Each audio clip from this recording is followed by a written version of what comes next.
যুবকরা এখানে খুব মানে কষ্টে ভোগে আর কি। বুঝি, আমিও বুঝি, কারণ আমরাও ভুগেছি এক সময়। হ্যাঁ, 8-10টা বিয়ের প্রস্তাব দিয়েছি, মানুষ গ্রহণ করে নাই। হ্যাঁ, কারণ হচ্ছে আমার টাকা পয়সা ছিল না, বাড়ি নাই, টাকা নাই, কিছু নাই। তোমার সাথে বিয়ে শাদী দিয়ে কী হবে, আমরা এক ভবিষ্যৎ খারাপ করবো নাকি? এখন লাইন ধরে করে কী করে এখন?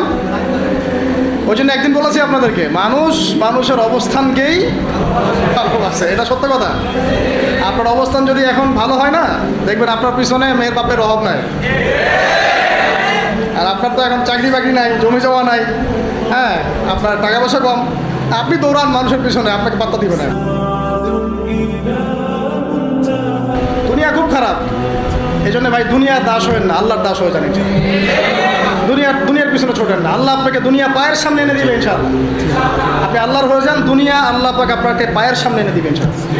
তখন দুনিয়ার প্রতি আপনার মোহ কাজ করবে।